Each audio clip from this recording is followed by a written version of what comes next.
Welcome and good morning to Elevenses Live with Kevin Williams of Survival Skills Rider Training. It's Sunday the 15th of November. It's a pretty miserable one here, a bit of blue sky appearing in the distance, but it's been fairly torrential rain overnight, which could have something to do with the fact I've had a number of broadband dropouts this morning. So if I do go off air, that's probably what it is. So just a word of warning there before I get on with the show. So what have we got for you today?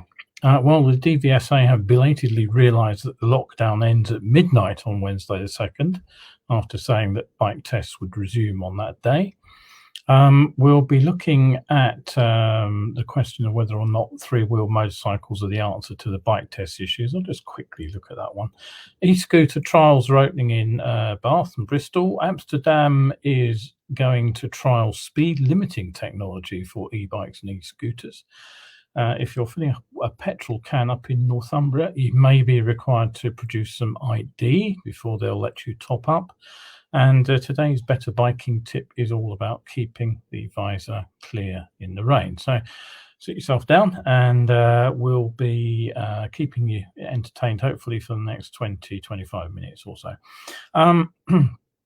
Right, okay, so I've already warned you about the broadband issue. So the DVSA story, it just rumbles on and on and on. Now, last time out, I mentioned that the DVSA had been questioned about the shutdown on bike training and bike testing, and that at least one branch of Cam Rider had reopened for business after their boss took some legal advice. Now, as I also reported, the Driving Instructors Association have put the question about whether or not the DVSA's guidance was binding or whether it was simply advice.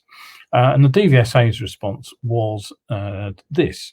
They said enforcement of COVID rules is a police matter. The position remains if an ADI or a motorcycle instructor is convicted of an offence, the ADI or CBT registrar will take all the circumstances into consideration, whether deciding whether or not they are a fit and proper person to remain on the register of instructors.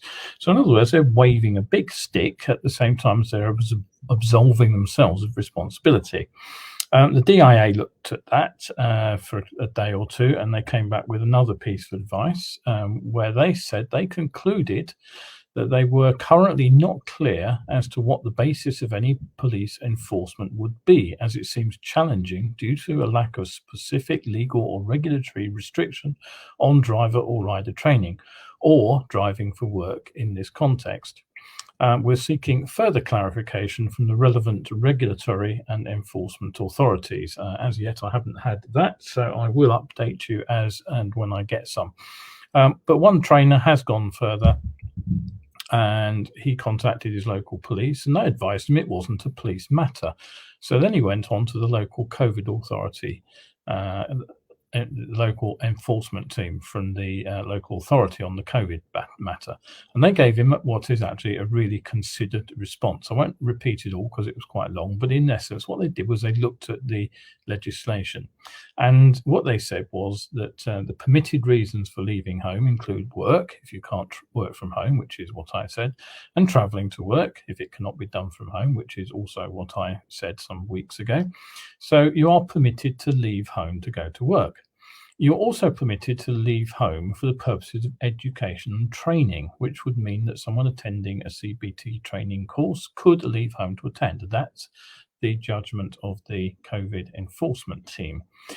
They also pointed out that the limitation of meeting just one other person outdoors is met, and they therefore considered that the instructor would be permitted to carry out training outdoors on a one-to-one basis as long as both comply with COVID secure guidelines, which is also what I'd concluded from reading everything.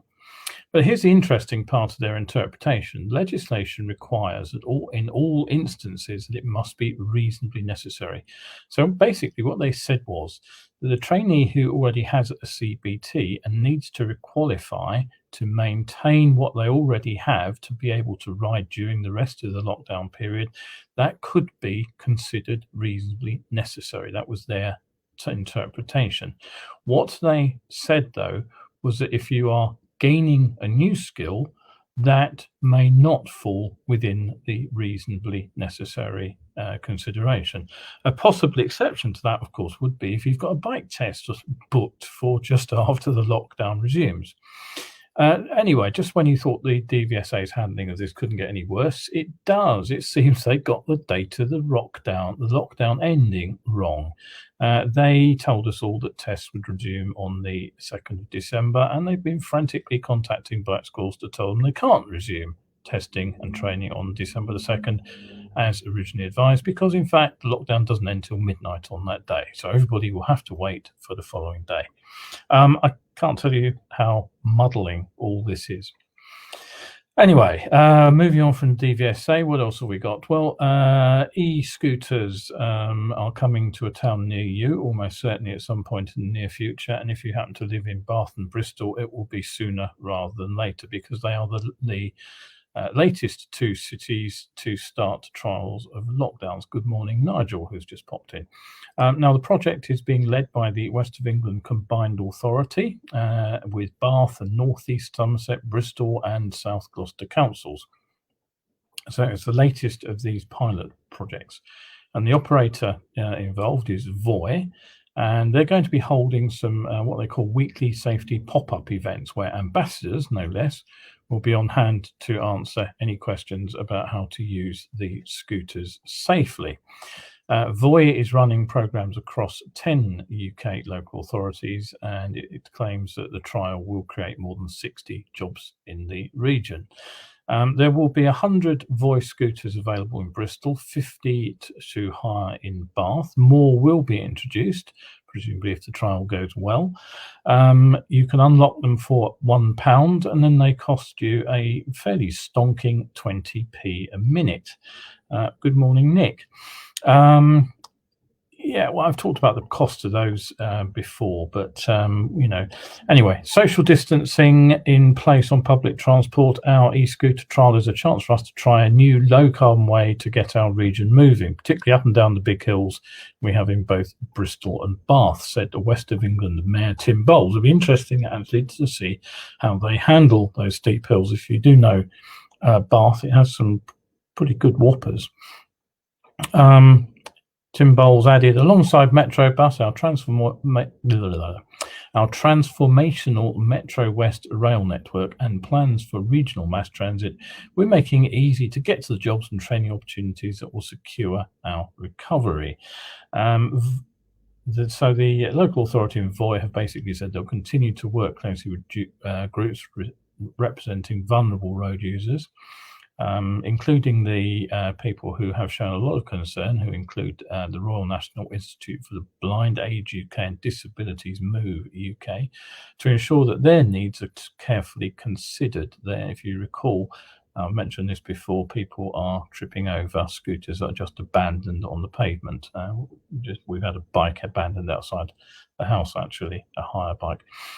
So only these scooters that are hired or leased can be used, and they must be used on roads, on cycle lanes or on cycle tracks, and riders must hold a full or provisional driving licence, just to remind you of that. Voi claims that their trial will exceed safety measures. Okay, so the problem with these limited trials are fairly obvious. Some people are obviously considering them as something of a green light to ride e-scooters pretty much anywhere.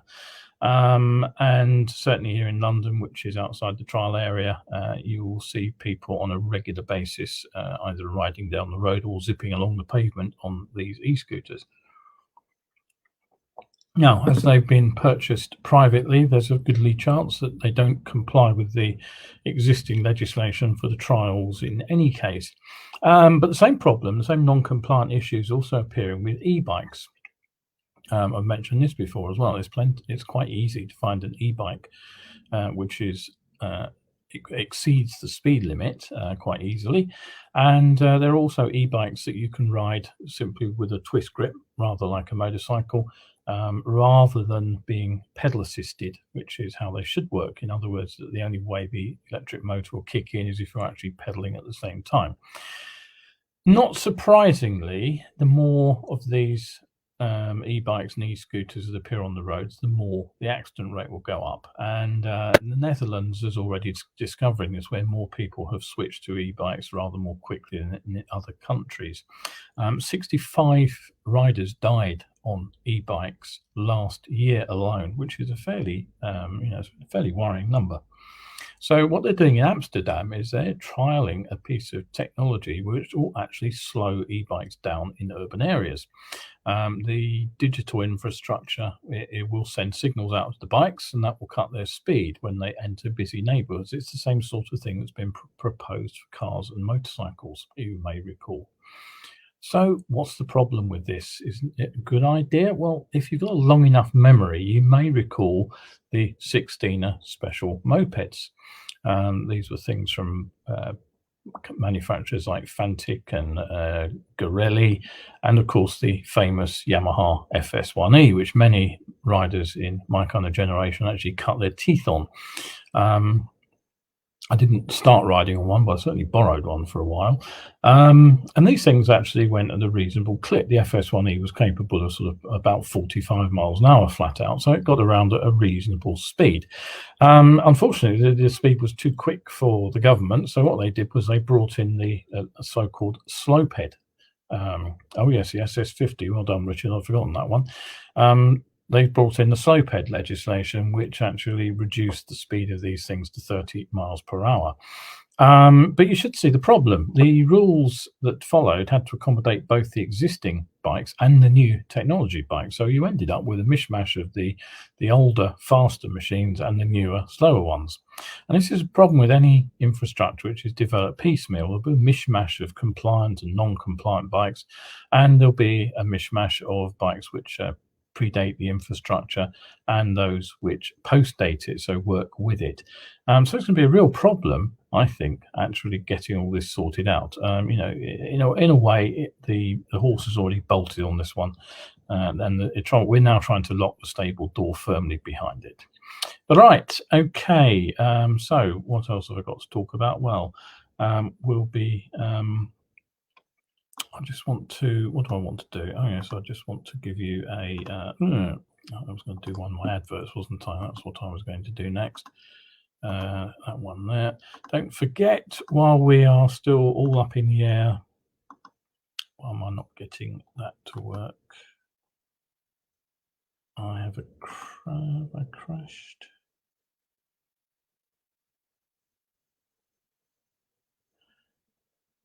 Horrible feeling that the thing has crashed. Hang on a minute. Let's see if I can get it working again.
Right, I think I'm back. Hopefully, I am back. Here I am.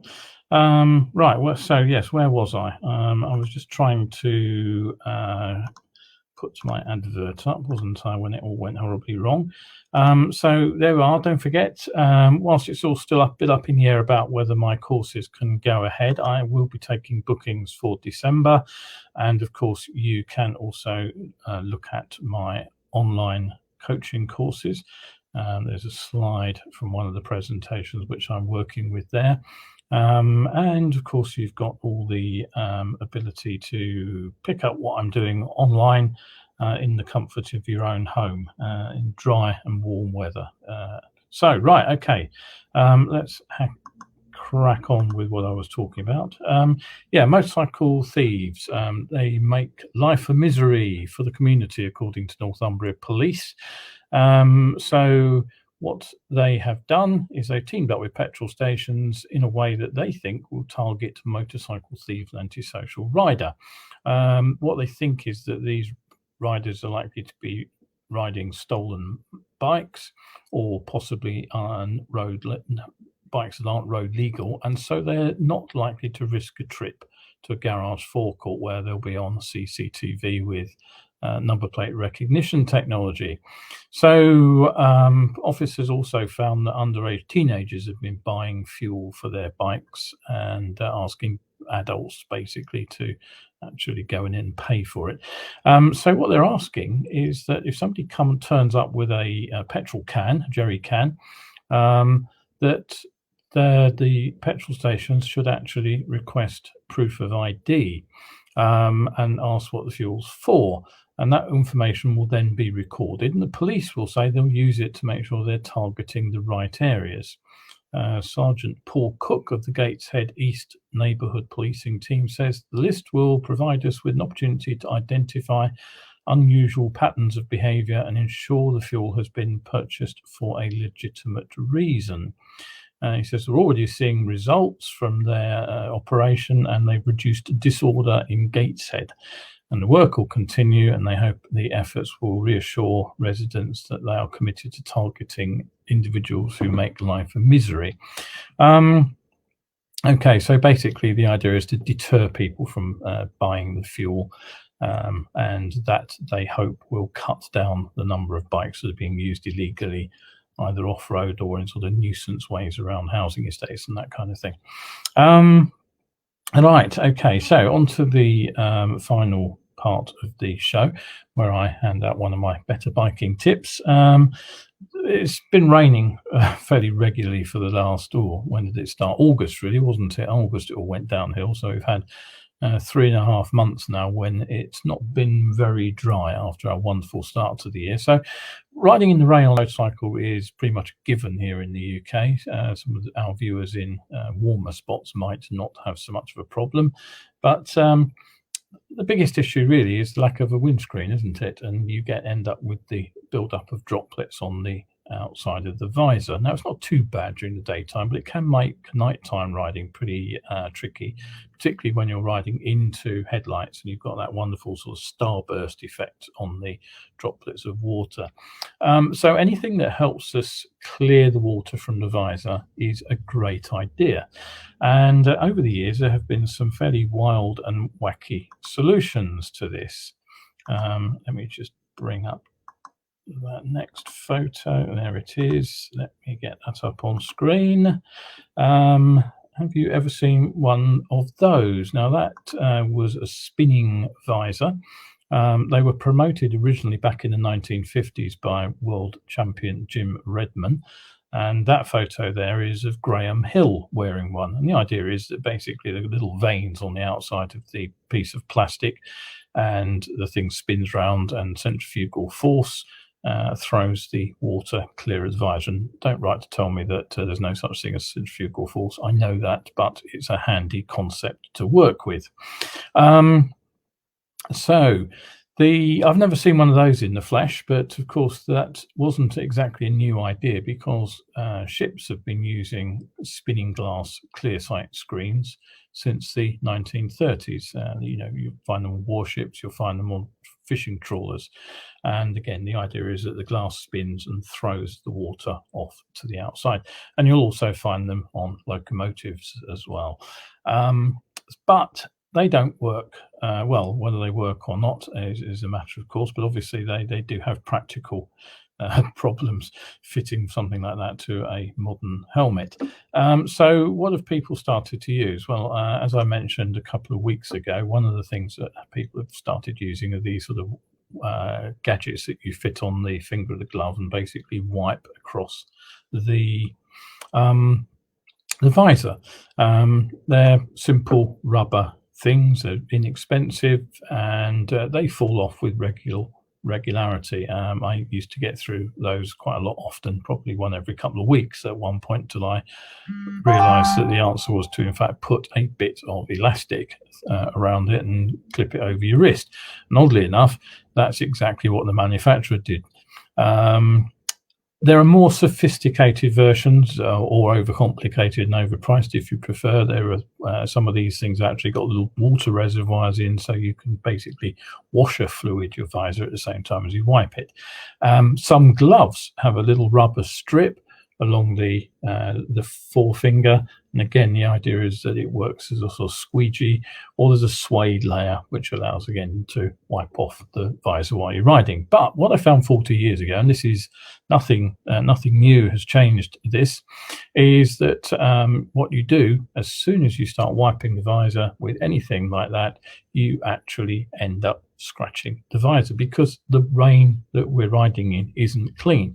We're also getting spray kicked up from the vehicle head, and that's got minute bits of grit in it, and you only have to wait till the visor dries off before you can see this. You'll get that sort of smear of dirty muck on the visor, which you then have to clean. So anything that you drag across the visor just simply smears all this grit over the visor, and it will scratch the surface, even with an anti-scratch coating on it. And so that's why the best way of cleaning your visor at the end of a ride is with some clean water. That'll preserve the life of the visor longest. It'll flush off the grit. You wouldn't simply wipe your visor with a dry duster, would you?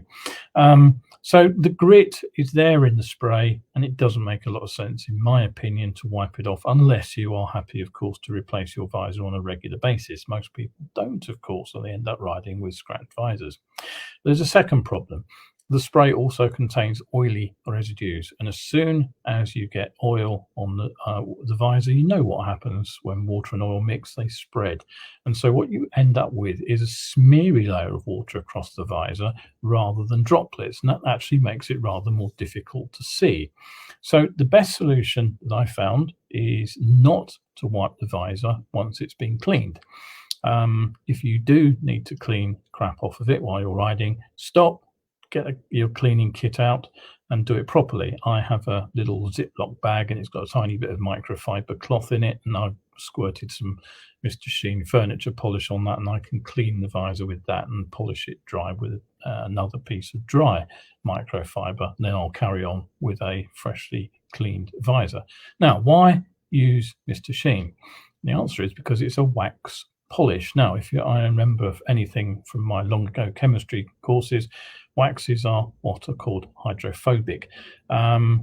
These chemicals effectively have two ends. One end bonds to the sort of the plastic visor, and the other end pokes up away from it. It just happens that that end that sticks away from the visor is water repellent. So what happens is that the water beads actually form big droplets. All you have to do is spray some polish onto a section of worktop, or with a glass chopping board or something, polish it in, and then pour some water on. What you'll see is that the water beads up on the bit that you've just polished, and it sort of smears and spreads over the bit that you haven't. So that's how a hydrophobic compound like a wax polish works. You can do exactly the same with your visor. Polish it with wax polish, and what you'll find is that the spray forms relatively big droplets. The water is repelled from the wax, and then what happens is those big droplets either run off through gravity or they blow clear from the force of the wind. And one thing you find is once you've actually treated the visor, all you have to do is sort of turn your head slightly to one side, and most of the visor will actually clear off. Better yet, as soon as those droplets run clear, what they're doing is they're carrying at least some of the grit and salt spray away from the visor. So generally speaking, I find that once I clean the visor with the wax polish, I can actually ride for longer in the rain before I have to get the cleaning kits out.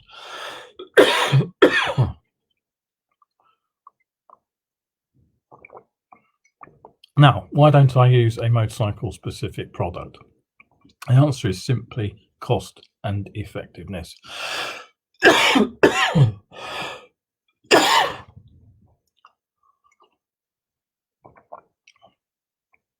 Somebody I know some years ago put one of the proprietary Visor sprays through some testing equipment, and what he found was it was basically wax polish with a few add-ons. So I've used Mr Sheen for many years, ever since it was recommended to me by excuse me, a chap called Peter Gidman. He was an RI helmet technician, and that's what he used to use to pre-treat visors before wet races for the Grand Prix and superbike races. So it was good enough for him. One word of a warning: do avoid proprietary glass cleaners. The chemicals in those can reduce the strength of the visor, allegedly. Some reports also say they go hazy. I've certainly found that with some plastic that I used one of these things on. So avoid using those glass cleaners on anything plastic. Use it on glass mirrors by all means, but avoid putting it on plastic surfaces. Right, okay, before I choke to death, that's it for today. Don't forget, if you missed my skills on Saturday post on my Facebook page yesterday, you can scroll back and you can read all about the dangers of reading a little bit too, positioning a little bit too far to the right when you're slowing turn right. That one got quite a lot of interesting feedback. You might like to read that and the comments. Don't forget, you can catch up with Elevenses here. You can find it over on my YouTube channel, or you can head over to my coffee page, where you'll also find a bunch more better biking articles. There are free ones and there are more in the supporter section, and just £3 there gives you 30 days access to well over 200 better biking articles. Right, that's it for today. Thanks for everybody who tuned in. We'll see you again on Wednesday for more topical news, controversial views, and better biking tips. Bye from me for today.